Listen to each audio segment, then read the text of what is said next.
Ya. Bueno, hoy día partimos con la sección de ecuaciones de recurrencia y soluciones, donde parte de esta materia ustedes ya la han visto en otros cursos, pero acá la enfocamos a lo que es la resolución de ecuaciones diferenciales. ¿Ya? Después de esta presentación y el video van a estar disponibles en Usar Virtual. Ya me pueden interrumpir si tienen alguna duda. Importante, si van viendo dudas, las consulten al tiro, porque esta materia a veces es un poco complicada porque requiere desarrollos matemáticos. ¿Ya? Ya. Bueno, ¿qué hemos visto hasta ahora? Bueno, de la unidad 1 a la 6, ¿sí? Ahora estamos en la 6 en particular, y hemos visto eh, todas estas formas de resolver de alguna manera ecuaciones diferenciales, ¿sí? Y hoy día vamos a ver en particular las ecuaciones de recurrencia y las soluciones. Un recordatorio, y si no recuerdan o han visto que algo que yo les voy a pasar acá en el recordatorio no se lo han pasado en la materia, me lo dicen para poder reforzarlo en la siguiente clase. Bueno, una ecuación de recurrencia tiene esta forma y ustedes lo asocian por lo general a lo que son las llamadas recursivas cuando uno realiza una programación. Pero en sí, una ecuación de recurrencia es una expresión finita de una sucesión, si se fijan. ¿Ya? Donde, por ejemplo, si uno empieza a reemplazar los valores, evidentemente aparecen unas secuencias que de alguna manera uno después las explica de otra manera, ¿ya? Como, o mejor dicho, las representa con una fórmula general, que es esa que está acá. Si se fijan, uno empieza a reemplazar los valores y después aparece la fórmula de la serie, ¿sí?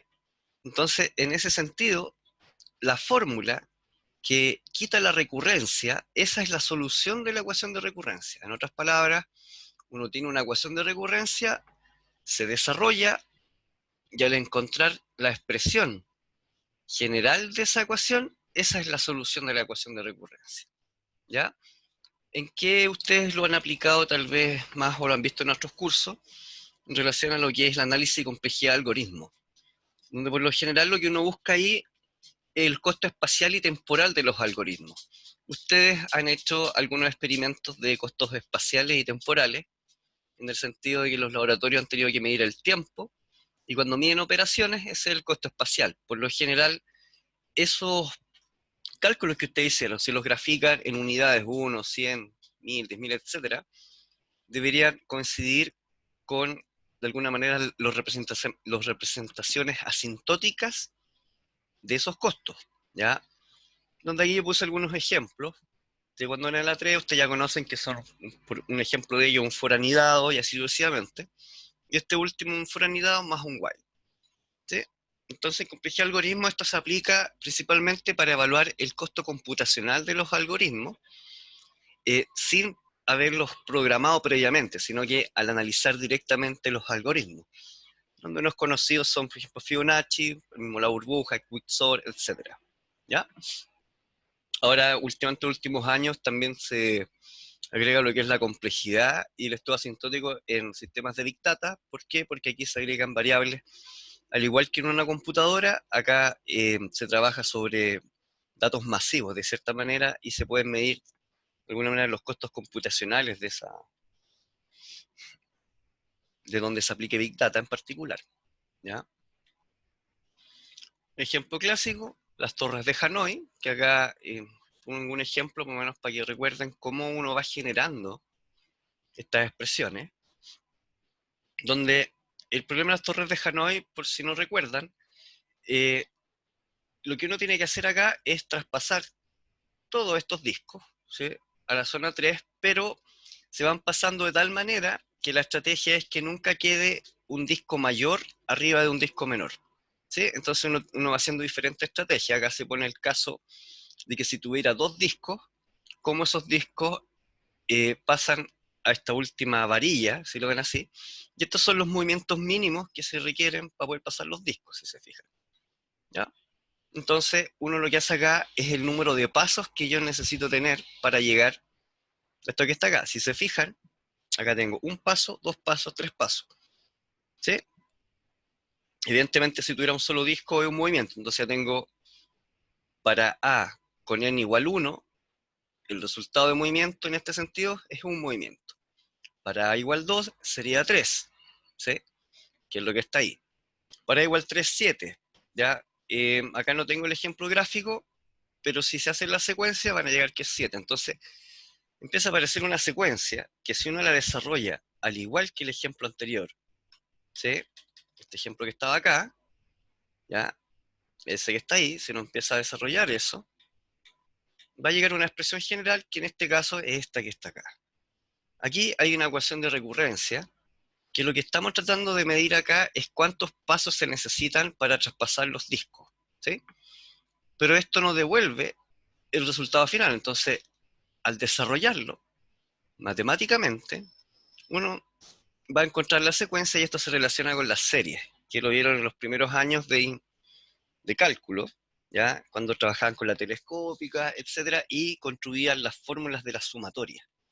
Que en otras palabras, esta fórmula está escrita acá. Entonces, esa es la, dado un valor de n, este va a ser el cálculo, o mejor dicho, el costo o número de movimientos que se requieren para resolver este problema. Ahora, ¿por qué es importante saber esto? Porque computacionalmente uno no debe evaluar de alguna manera el costo computacional asintótico, sino que lo conveniente es siempre aplicar matemática. Por ejemplo, acá se da cuánto se demoraría una persona si se demora sin equivocarse por movimiento un segundo, asumiendo que tenemos 64 discos. Entonces, si uno hace el cálculo, con esto que está acá, prácticamente medio billón de años nos demoraríamos nosotros a un genio en realizar esto, o un robot que el movimiento asumamos que es de un segundo. Entonces, y aquí más o menos se dan cuenta que si bien la máquina es muy rápida para desarrollar estos cálculos, supongamos que esto se demorara una milésima de segundo, bueno, uno divide por 1000 esto que está acá, y se van a dar cuenta que prácticamente igual una máquina, una supercomputadora no podría resolver este problema tan rápido como creen, ¿ya? Entonces esto, por eso importa saber los costos asintóticos, ¿ya? Recuerden, si tienen dudas, me comentan. Ya. ¿Cómo esto también se puede aplicar a lo que es cálculo integral? Ahora, no se puede aplicar a todas las fórmulas integrales, pero siempre es bueno, antes de desarrollar una solución numérica, es ver si uno de alguna manera puede quitar la recurrencia o bajar el costo computacional de los métodos. Ya saben que esto lo pueden resolver con el método de los trapecios, hay varias formas de realizar la integral, pero a veces es bueno pensar un poco en cómo poder resolver esto. Entonces, si se fijan, ya, supongamos que esta es la ecuación diferencial que nosotros queremos resolver, ¿sí? Y la describimos con esta nomenclatura que está acá, que esto no es más que definir ya un parámetro para el cálculo integral dado un valor de n cualquiera, ¿ya?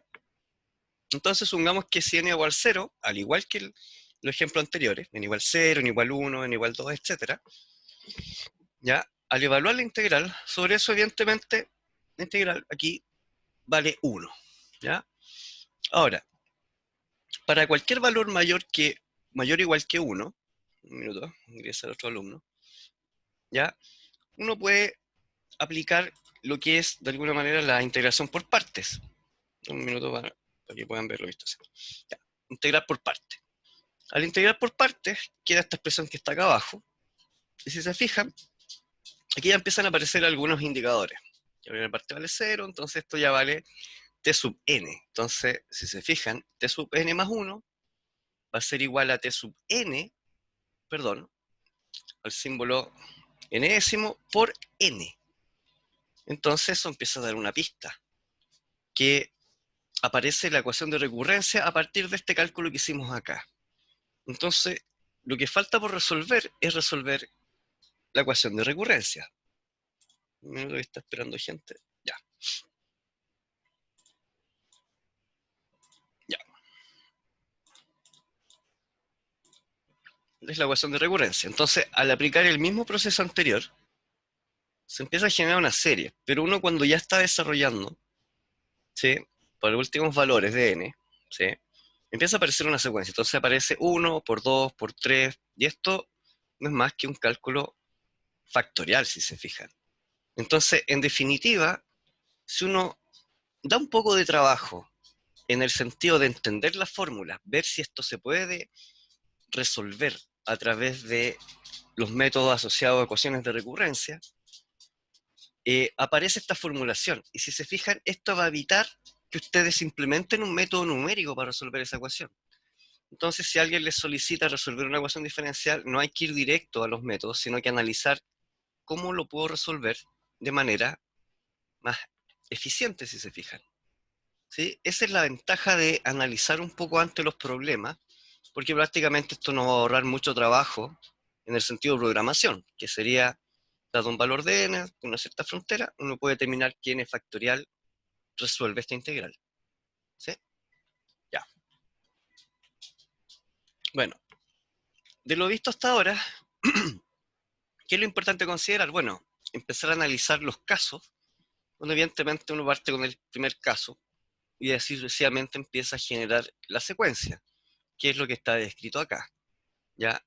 Para de alguna manera llegar al en enésimo menos 1. ¿Por qué? Porque ese va a ser el último elemento que nosotros vamos a calcular, porque nosotros queremos aproximar ese. ¿Sí? Esto se relaciona, como les comento, con el áreas de álgebra y cálculo cuando vean la aplicación de la telescópica. ¿Ya? Entonces, prácticamente cuando uno tiene la ecuación de recurrencia, el trabajo es resolverla. ¿Ya?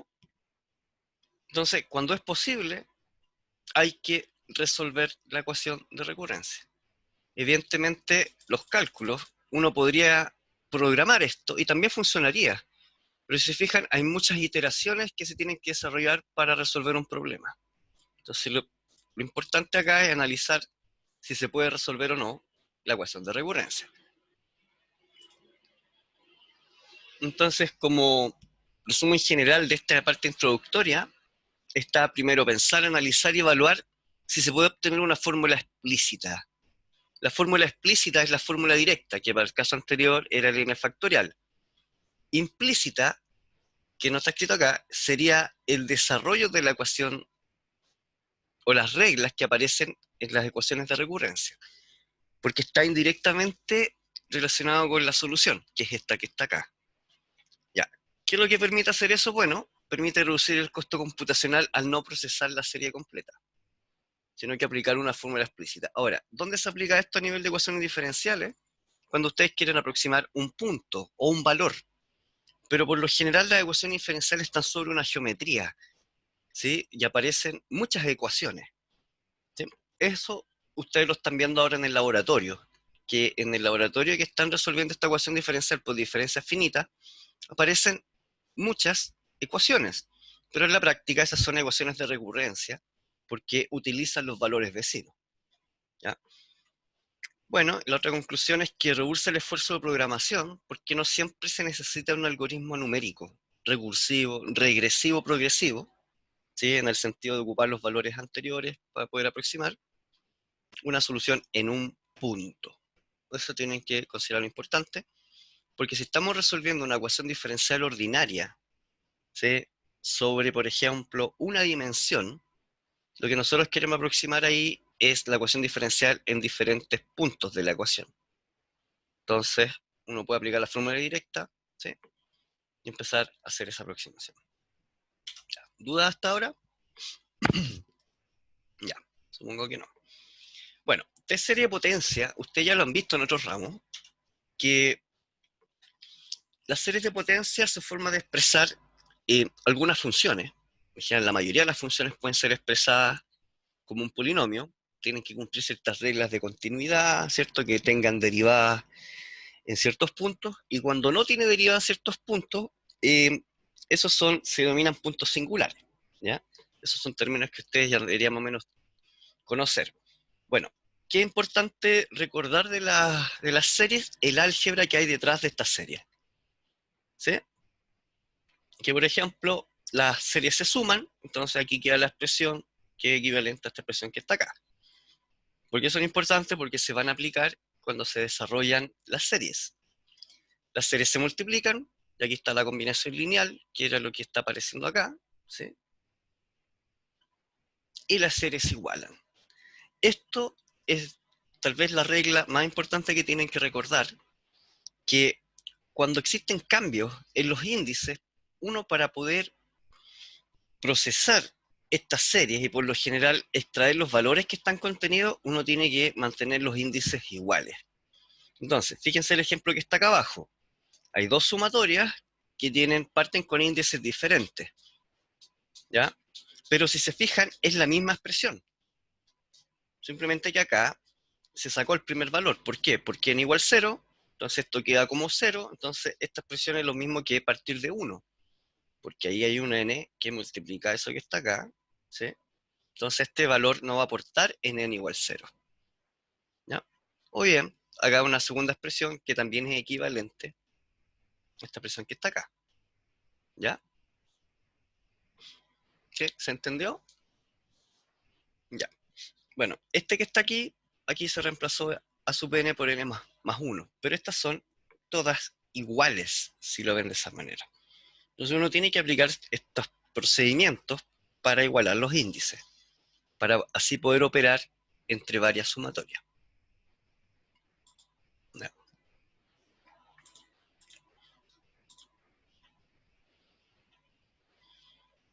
Ya.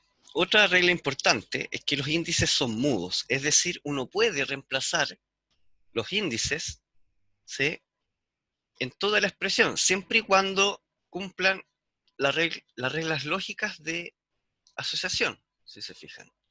Por ejemplo, aquí se tiene esta serie, se cambia el índice simplemente por otra letra, ¿sí?, y después puedo hacer un reemplazo,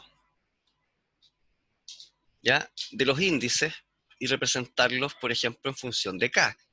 Si se fijan, acá dice a sub j y aquí dice a sub k más 1. ¿Por qué? Simplemente pasó este 1 hacia el otro lado, porque quería igualar j en función de k.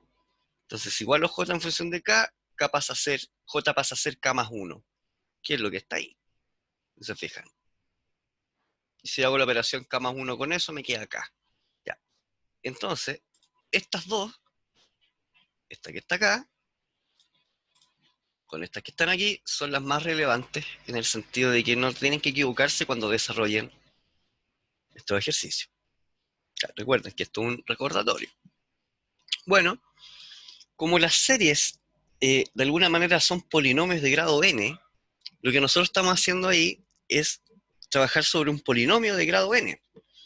Entonces, uno puede derivar la serie, ¿sí? Y aquí aparece la derivación enésima, va a implicar, al igual que las derivaciones tradicionales, fíjense, ahí está la serie.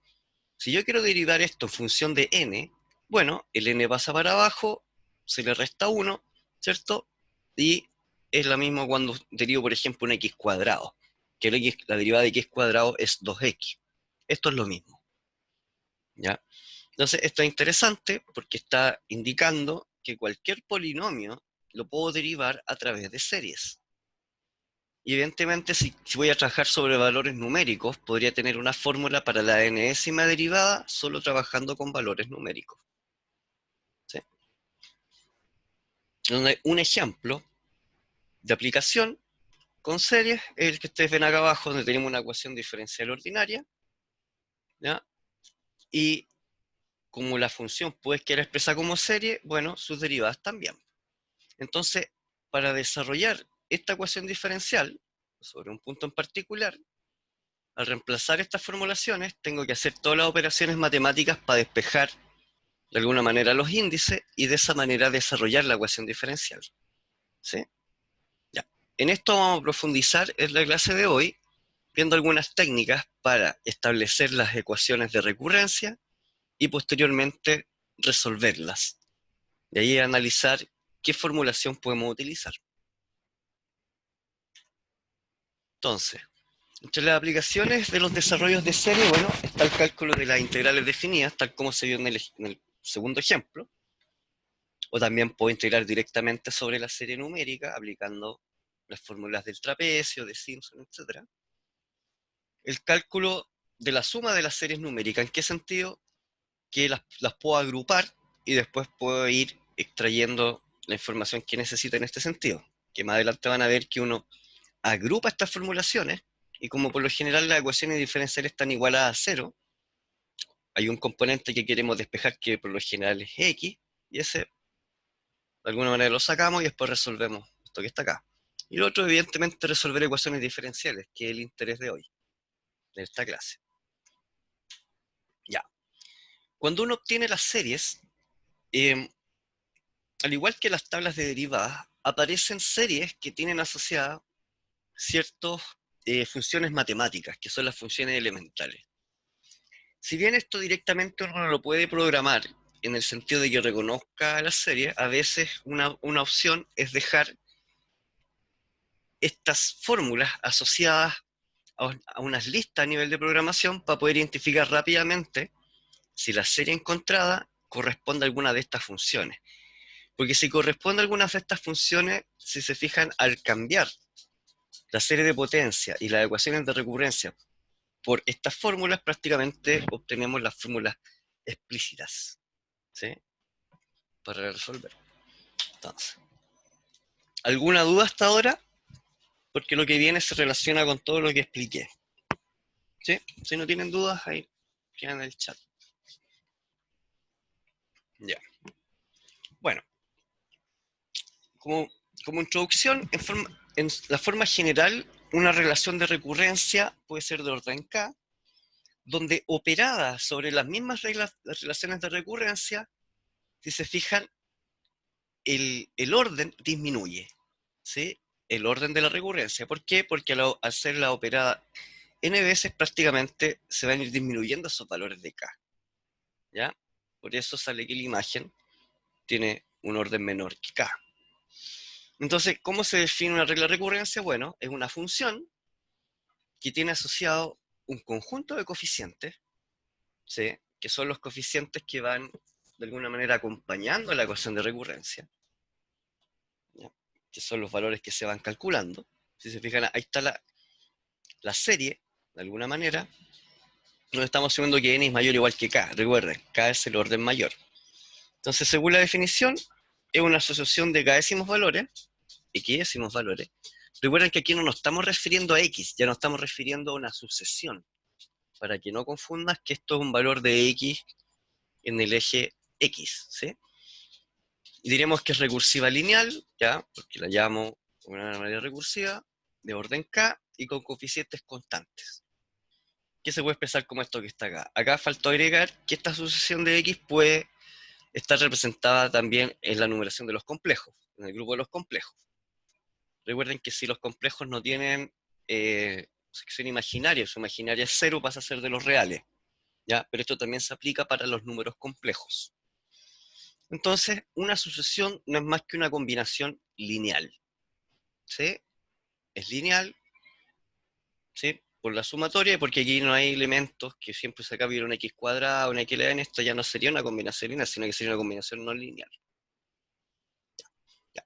Entonces una sucesión va a tener una serie de componentes, donde están las sucesiones anteriores, acompañadas por unas constantes, y estas constantes pueden ser 0 o 1, si se fijan, más un elemento, que por lo general es un escalar, que acompaña a esta sucesión. Si esto valiera a 0, ya esto se considera una ecuación de recurrencia homogénea. Si hay una constante que está fuera, que no está asociada a ninguno de estos valores, a sub k menos 1, etc., ¿sí? Se dice que es no homogénea. Entonces, tal como dice acá, para un n mayor que k, existe un grupo de constantes reales complejas o fijas. Fíjense, al ser compleja ya pasa a ser una asociación también puede ser compleja. Y aquí está lo que les explicaba recién, que en caso de que esto fuera 0, esto pasa a ser una relación lineal homogénea. ¿Por qué es importante conocer esto? Porque hay distintas técnicas para homogénea y no homogénea, ¿ya? En general las homogéneas son más sencillas de resolver, ¿ya? Porque se pueden expresar directamente como ecuaciones de segundo grado en algunos casos. Entonces, conociendo los primeros valores k-décimos, uno puede hallar los siguientes, que eran los ejemplos que vimos en las iteraciones anteriores. Y relacionado con ecuaciones diferenciales, aparecen las condiciones de frontera, o las condiciones iniciales. Ustedes en el lab tienen una condición de frontera inicial, que es la temperatura externa del cilindro, si se fijan. Entonces ustedes lo que quieren hacer es utilizar esa para ir resolviendo hacia atrás los elementos, para llegar a la temperatura del centro. ¿Ya? Ya. Orden de las relaciones de recurrencia. Evidentemente, si es de primer orden, aquí lo que se observa, si se fijan, está diciendo que solo hay un elemento anterior al késimo valor. ¿Sí? Esto, en la práctica, sería una ecuación muy similar a la ecuación de la recta, si se fijan.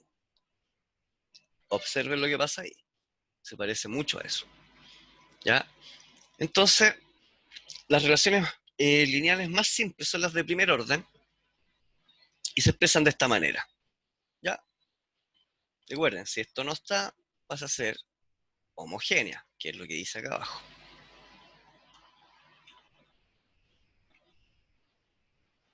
Ya. Entonces, las relaciones homogéneas de primer orden con coeficientes constantes no es más que esta misma, pero sin ese valor que está ahí.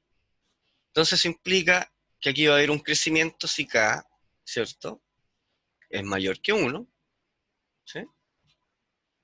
Va a haber un crecimiento. Si este valor, si se fijan, es más pequeño, este tiende a ser más chico. ¿Ya? A medida que itera, a eso me refería. Ya. De segundo orden, si se fijan, se agregan dos valores que están acá. Y fíjense, sale n-1 y n-2. Asócienlo a las derivadas parciales. Si se recuerdan, más atrás, acá vimos esto que está aquí. Si se fijan, si uno hace la primera derivada, ¿ya?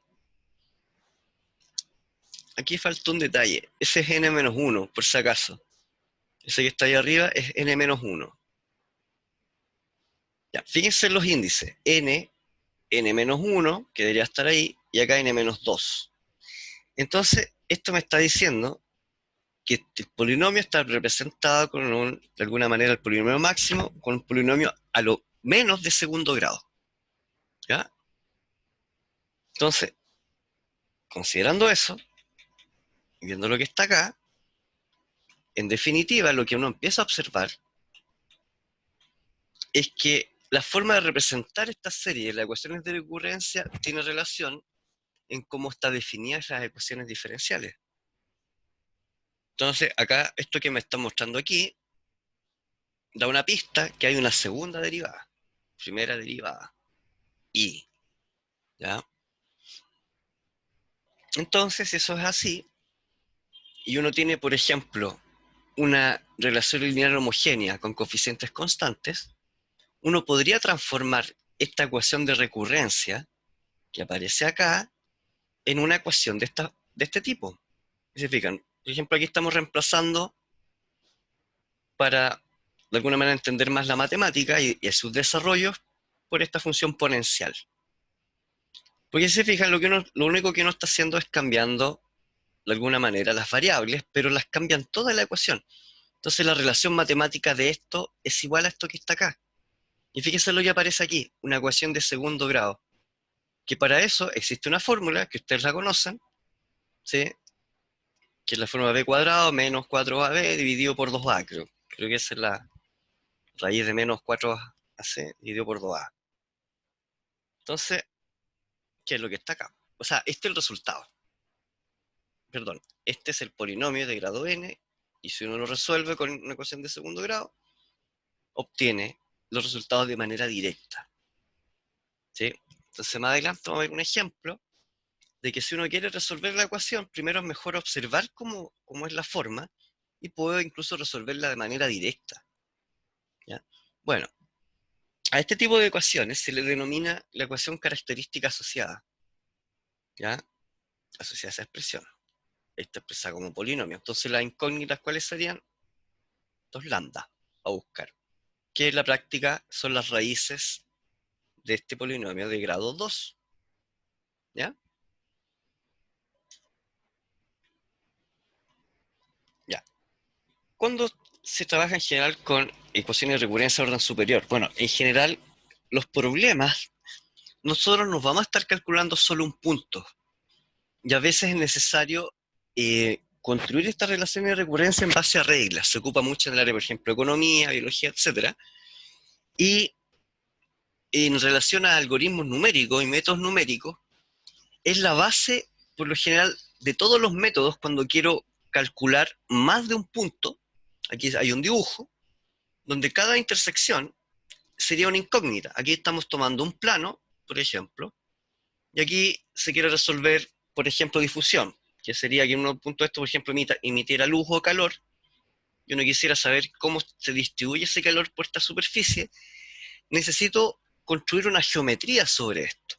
Bueno, aquí se aplican lo que son eh, ecuaciones de recurrencia, donde si se fijan, cada ecuación de recurrencia, dependiendo del grado, es un polinomio. Entonces, esto se utiliza para definir las geometrías. ¿Y cómo se hace eso? Bueno, en general, lo que uno hace acá es transformar estas ecuaciones de recurrencia, ¿sí?, en diferentes polinomios. Fíjense, estos son series, cada una es una serie. Y cada serie va a pasar a representar una geometría descrita acá. Aquí, si uno hiciera un acercamiento, hay puros triángulos. Entonces, estos definen geometrías de triángulo, donde los vecinos son las geometrías vecinas. Acá el X no es la incógnita, acá está representando, recuerden, el X es una serie. ¿Sí? Entonces, las técnicas con las cuales se construyen estos métodos, por lo general, son soluciones de ecuaciones de recurrencia. ¿Ya? Y ahí más o menos les pongo el ejemplo de que lo que uno tiene al final con esta ecuación de recurrencia, uno construye la geometría, que aquí está descrita con X. X describiría, por ejemplo, esa geometría que está acá. B serían los valores de la ecuación diferencial en cada uno de esos puntos. B corta, ¿sí? Y B larga sería el vector de carga o energía, donde si uno quisiera, por ejemplo, calcular cómo es la difusión del calor sobre toda esta superficie, el B representaría puros ceros, por ejemplo, en toda esta superficie, y en estas posiciones B sería distinto de cero. ¿Sí? Ahora, si se dan cuenta, las geometrías no cambian. Lo que va a cambiar va a ser el experimento desde dónde vienen, por ejemplo, esas fuentes de calor. Entonces, dado una geometría que por lo general va a ser fija, excepto que esto tenga una deformación, pero ahí el problema se complica, ¿sí?, en el sentido que ya hay que trabajar con ecuaciones diferenciales parciales y en el tiempo va a ir cambiando esta morfología. Pero en la mayoría de los casos lo que uno hace es la aproximación final dada una superficie. Y ahí más o menos está el ejemplo. Entonces, uno define la geometría y lo que quiere resolver es V. ¿Ya? Ya. Soluciones de serie en torno a puntos ordinarios. ¿Ya? Puntos ordinarios quiere decir de alguna manera que son puntos que tienen derivada, ¿sí?, en los puntos que uno está evaluando. ¿Ya?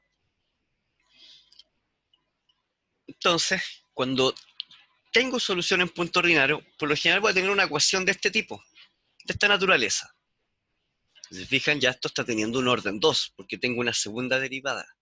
Entonces, por lo menos mi polinomio a representar tiene que ser de orden 2. ¿Sí? Ya. A sub x, b sub x, c sub x son los coeficientes que están determinados por el a sub 1, el a sub 2, etc. ¿Ya? Donde puede que existan constantes acompañadas de la ecuación, pero por lo general las ecuaciones a resolver, ecuaciones diferenciales ordinarias, van a tener esta forma. ¿Ya? Donde esto que está acá, estas constantes, por lo general pasan a ser las funciones que acompañan a estas derivadas, si se fijan. Entonces, una forma de expresar esto, bueno, para poder separar, porque uno lo que quiere es resolver y, ¿cierto?, despejar y. Uno puede dividir, por ejemplo, todo esto por a sub x. ¿Para qué? Para dejar en valor 1 el que acompaña a esta segunda derivada. Y todos los otros términos, si se fijan, aquí sale dividido por ax, dividido por ax, q y p me refiero. Entonces, lo ideal es reescribir estas ecuaciones diferenciales de origen en ecuaciones de esta manera. ¿Por qué? Porque quiero despejar ese que está ahí, que es el de mayor orden, si se fijan. Para despejar ese, primero va a despejar ese que está ahí y después ese que está acá. ¿Ya? Entonces, esto es la forma general que ustedes van a tener cuando tengan una ecuación diferencial, pero uno la tiene que hacer una transformación para poder aplicar lo que son las series. Entonces, y acá un detalle. Si bien esta tiene que ser analítica, no necesariamente P y Q lo tienen que ser. ¿Ya? Por ejemplo, acá se presenta una ecuación donde se va a dividir con el X, pero si se fijan, el P que está acá sería 1 partido por X. Esa derivada, ahora, evidentemente 1 partido por X, si X vale 0, se determina hacia infinito. Pero si uno deriva esto va a quedar, la derivada de esto va a ser 1 partido por X cuadrado, 1 partido por X a la 3, y sigue teniendo el mismo valor indeterminado. Entonces, esa no es analítica en ese punto, pero eso no implica que uno no pueda resolver, porque esta ecuación ya es analítica. Si se fijan, si uno deriva en función de X acá, por ejemplo, ¿ya? Se mantiene, va a ser 0, o sea, va a ser y', va a ser igual a 0, significa que esto se va a anular, pero no se van a indeterminar, ¿ya? Entonces, siempre hay que analizar si es que las funciones son analíticas o no y sus derivadas. Ya, aquí un recordatorio de lo que es una función analítica, que si una función es analítica, también su derivada.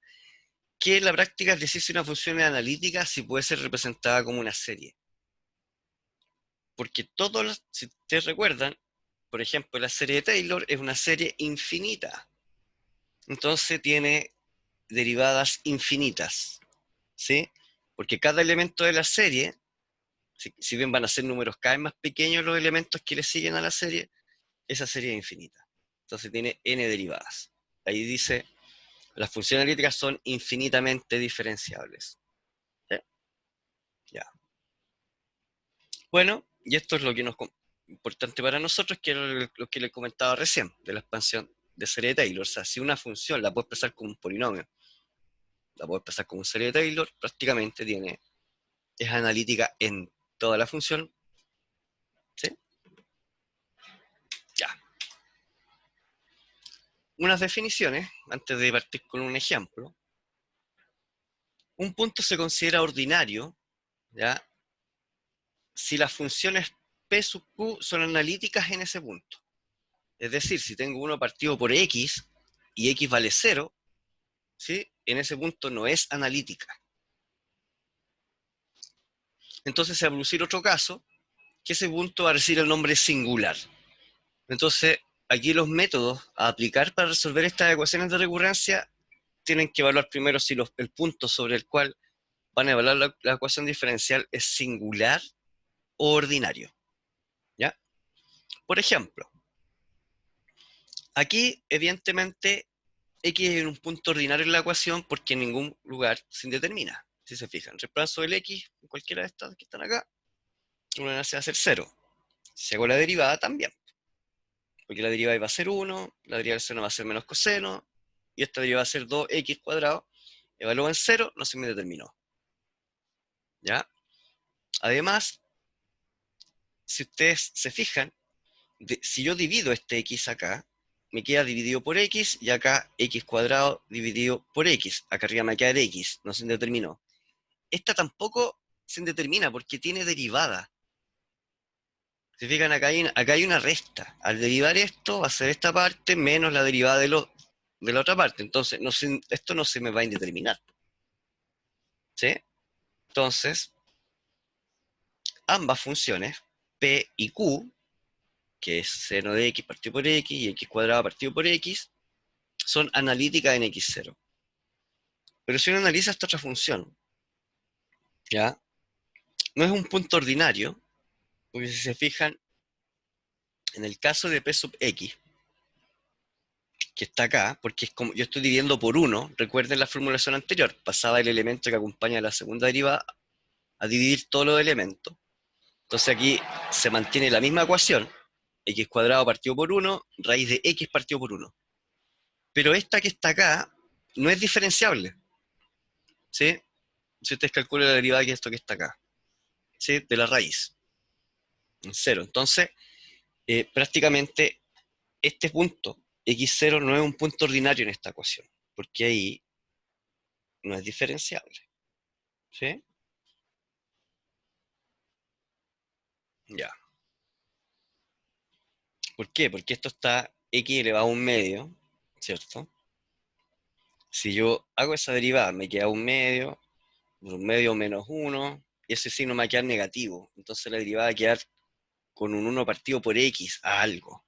Y ahí se van a determinar. Por eso no es diferenciable, ¿no? Entonces, dicho lo anterior, en, cuando se quiere resolver esto, bueno, se transforma en series.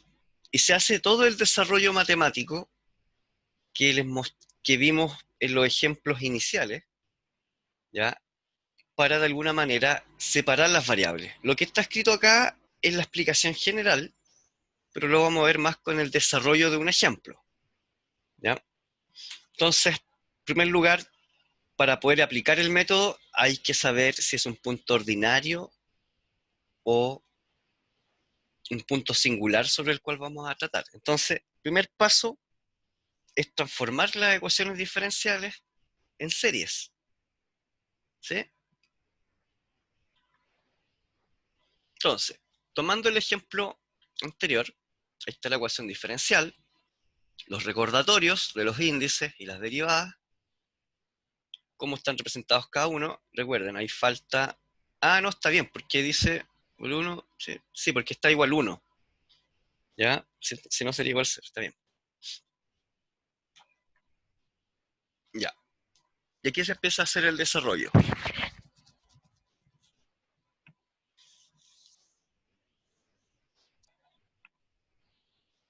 Ya. Si se fijan, esta en general no la estamos usando, porque vamos a usar esa y esa. Entonces ahí están las dos nomenclaturas, ¿sí? Este era n-1 por si acaso, ¿sí? Entonces, ¿qué es lo que hay que hacer aquí primeramente? Bueno, cambiar el índice, si se fijan. Entonces se aplica lo que está acá arriba. Al aplicar ese cambio de índice, queda esta expresión que está acá abajo.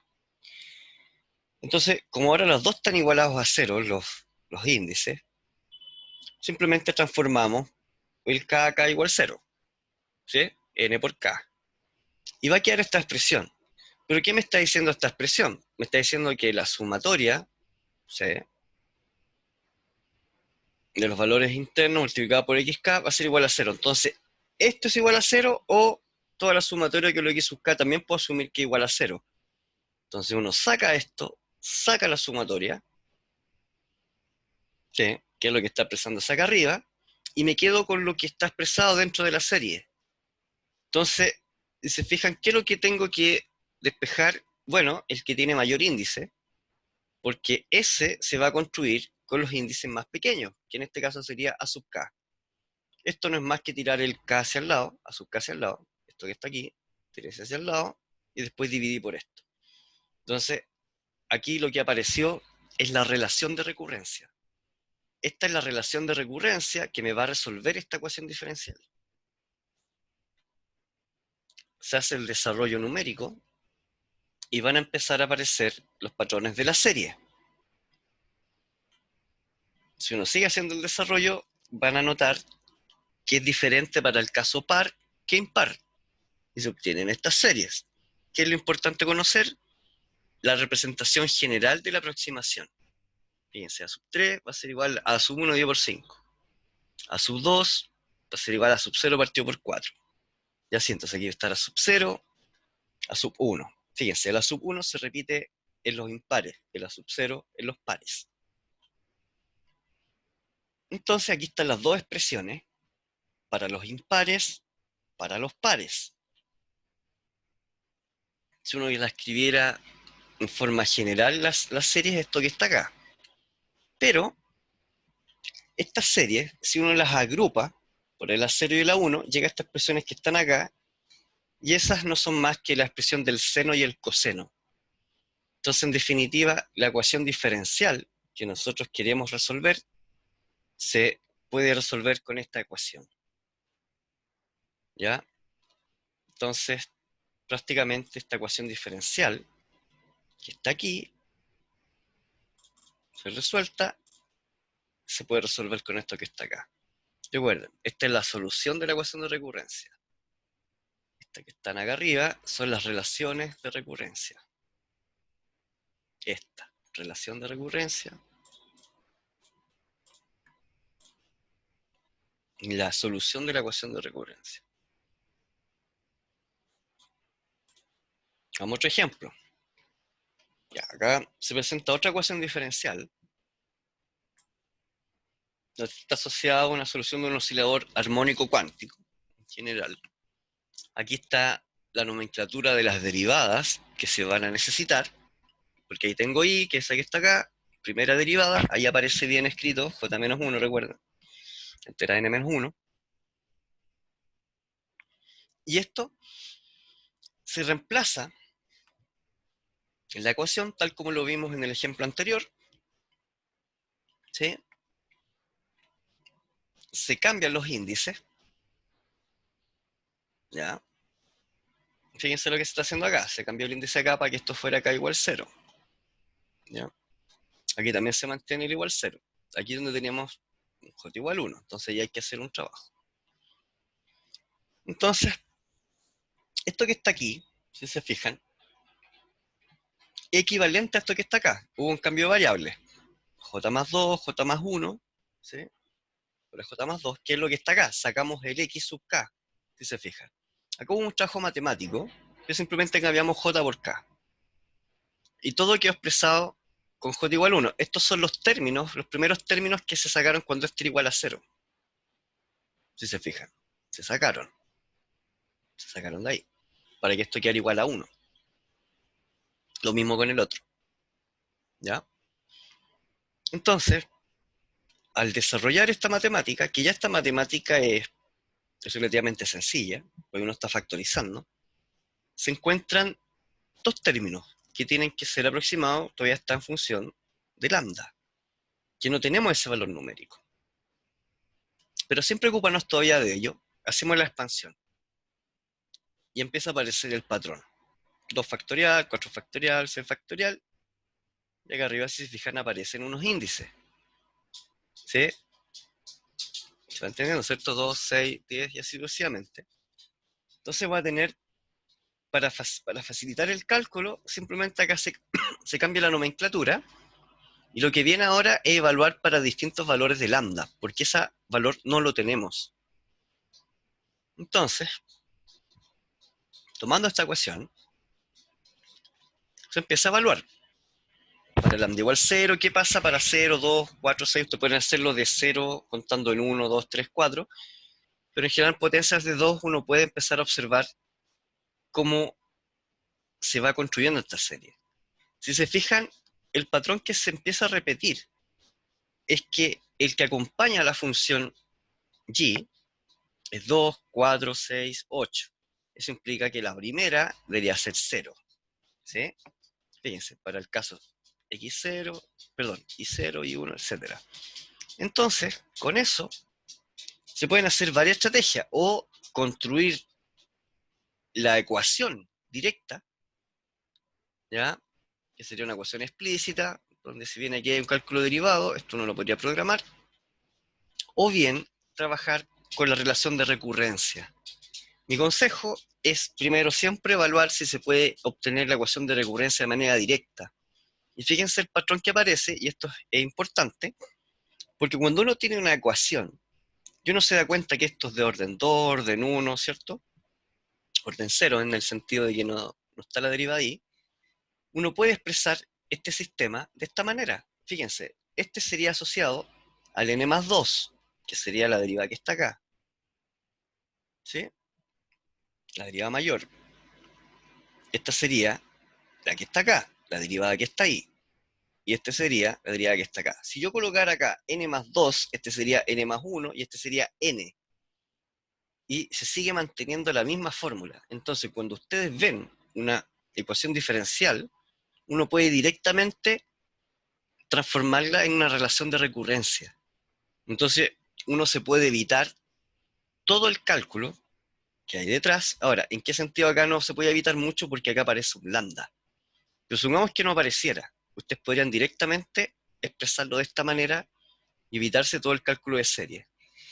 El cálculo de las series sirve para hacer las demostraciones y estar completamente seguro de que la expresión que estoy usando va a ser la que me sirve. Entonces, ¿qué es lo que faltaría acá? Bueno, es desarrollar la ecuación de recurrencia y posiblemente van a llegar a una fórmula de este tipo, ¿sí?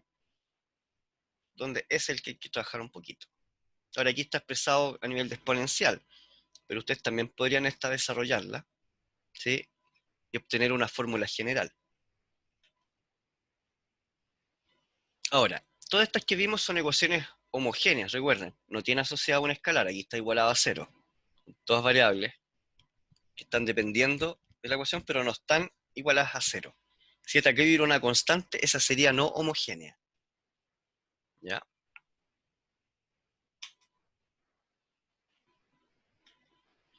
Ya.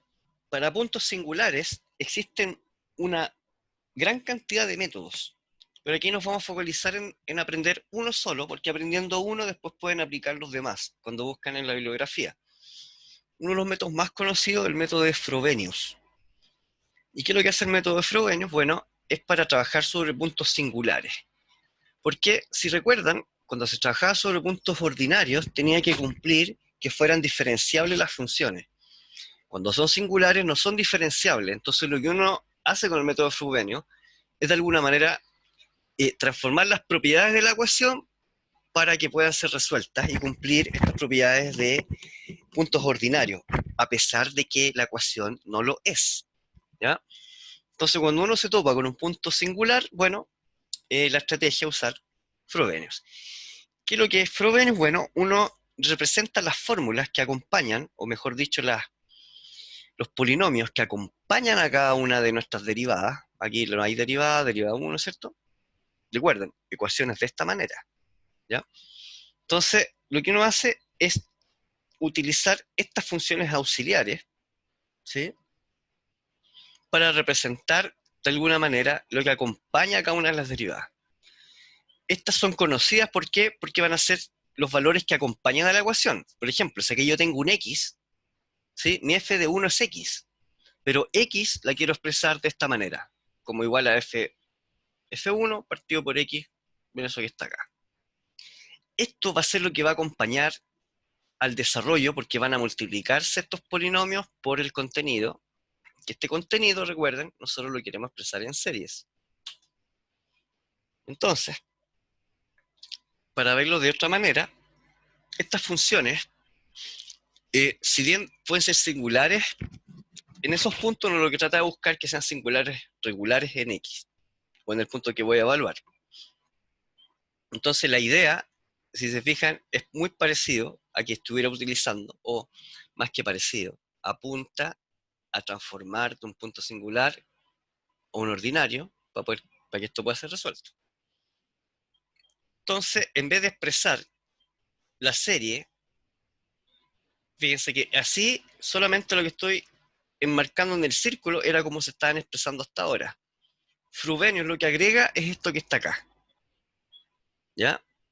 Para de esta manera que puedan ser resueltos. Entonces, en definitiva, estas funciones f1 y f2 son la representación en series de lo que acompaña a los valores de la ecuación diferencial, los coeficientes, si lo ven de esa manera. Donde los coeficientes ahora pasan a ser un polinomio que se va a construir con estas funciones que están acá. ¿Ya?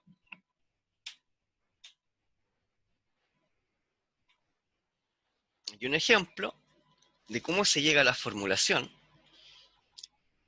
donde aquí está la ecuación, al final toma esta forma, fíjense que aquí hay un polinomio. Aquí a la 2, x, y aquí sería 1. ¿Ya? Lo que recuerden, estamos reemplazando por la formulación de Frobenius, que es esta que está acá. Donde el m se tiene que determinar. O sea, no es que se determinar, sino que está relacionado con el grado con lo cual voy a aproximar esa función. ¿Sí? Que puede ser grado 2, sin mayor problema. Grado 2, grado 1, grado 0. ¿Se fijan? Entonces ahora se reemplazan. Se reemplaza la formulación y esto va a tener un desarrollo. Este desarrollo es para llegar a la ecuación general de Frobenius. Entonces aquí se hace el desarrollo algebraico y después de bastantes pasos matemáticos, porque uno tiene, recuerden, juntar las variables, igualar las sumatorias para poder extraer el contenido. Queda esta expresión que está acá. Y si se fijan, no es más que un polinomio de segundo grado. Entonces, en otras palabras, Frobenius, en este ejemplo, se utiliza un polinomio de segundo grado para aproximar o expresar de otra manera nuestra función, pero en definitiva se transforma en una solución de segundo grado. ¿Qué quiere decir eso? Bueno, esto puede ser resuelto directamente con la fórmula de ecuación de segundo grado. ¿Ya? Pero, a partir de esto, si uno lo desarrolla, va a obtener la serie de recurrencia de la serie Frobenius, que es esto que está acá. ¿Sí? Aquí el problema es que aparece una sumatoria y aquí aparece un valor. ¿Sí? Que por lo general este valor pasa a ser un escalar. Aquí está el cálculo de esa ecuación de segundo grado, que al ser resuelta voy a tener estos valores que están acá. ¿Sí? Entonces, en definitiva, aquí lo que va a hacer Frobenius, bueno, ahí está la sub n, va a estar esta sumatoria al lado de acá y va a estar dividido por ese valor que está ahí. Ya, esto lo vamos a seguir explicando en la siguiente clase, ya que va a ser la clase de cierre. Yo les voy a mostrar otra aplicación de ecuaciones de recurrencia, que si bien no es tan eficiente, es bueno que las conozcan, porque existen otras alternativas. ¿Qué pasa si yo tengo una recurrencia homogénea donde tengo muchas, ¿sí?, relaciones? Hablemos hasta la késima. Esto se va a transformar, si ustedes se fijan, uno la puede transformar en un sistema de ecuaciones. ¿Ya? Aquí simplemente se iguala por lógica para tratar de alguna manera resolver este problema, que lo que hace la ecuación de recurrencia es tratar de despejar estos valores y transformar esto en cálculos numéricos. Entonces, en definitiva, un listado de ecuaciones de recurrencia puede ser expresado como un sistema de ecuaciones, ¿no? Donde ese sistema de ecuaciones significa lo que contiene, bueno, es la ecuación de recurrencia principal, ¿sí? Y dado esta nomenclatura que está acá, fíjense la lógica que aparece aquí. Estamos diciendo que esto igual a lo mismo, no importa. Uno puede aplicar ese truco matemático y construir esta matriz que está de esta manera. Fíjense que la diagonal no necesariamente todos los valores son ceros. Entonces aquí ustedes no podrían aplicar los métodos directos que han visto hasta ahora. Tendrían que trabajar con Gram Smith o un método de ortogonalización. Pero no importa, sin importar el método, o sea, importa el método, hay que escogerlo bien. Uno puede resolver estos sistemas de ecuaciones de recurrencia, ¿sí? Con sistemas de ecuaciones. Entonces, acá, por ejemplo, si bien aparece una productoria y no es muy adecuado en el sentido matemático, si no tenemos de alguna manera los resultados que queremos al desarrollar la matemática, podemos evaluar un algoritmo así, que va a ser relativamente rápido. No es el más óptimo, pero permite resolver las ecuaciones de recurrencia cuando tengo sistemas de ecuaciones de recurrencia. Entonces aquí se está mostrando, de alguna manera, que es el mismo desarrollo de la serie, pero para cada enésima aproximación de esas ecuaciones. Les mostré esto porque la pregunta que tal vez ustedes podrían haberse hecho es cómo entonces yo programo que esto sea automático. Una forma de aplicar estos algoritmos, pues estos algoritmos no son tan eficientes, y antes de aplicar el algoritmo, ustedes deberían desarrollar la matemática para ver si se puede sacar la recurrencia. ¿Sí? ¿Ya? Entonces este es un material complementario, esta última slide, en relación a lo que es ecuaciones de recurrencia. Bueno, ¿qué veremos en la próxima clase? Bueno, un repaso de estas mismas técnicas, porque a veces aparecen dudas después de clase en este sentido. Esta materia tiene esa particularidad que requiere harto cálculo algebraico matemático, y vamos a partir con una introducción a las soluciones de ecuaciones diferenciales parciales, donde aquí entra la variable tiempo, incluso puede ser, bueno, aparte de las que puede ser de más de una dimensión, pero esas no necesariamente son parciales. La variable tiempo es importante considerar en los desarrollos, porque hasta ahora solamente ustedes han trabajado con ecuaciones diferenciales ordinarias. Y vamos a cerrar la unidad, y donde para resolver esas ecuaciones diferenciales eh, parciales, incluso en geometrías más complejas, me retrocedo a la imagen, en particular aquí nos vamos a enfocar en la próxima clase, a analizar un poco este tipo de problemas, que si bien ustedes utilizaron esta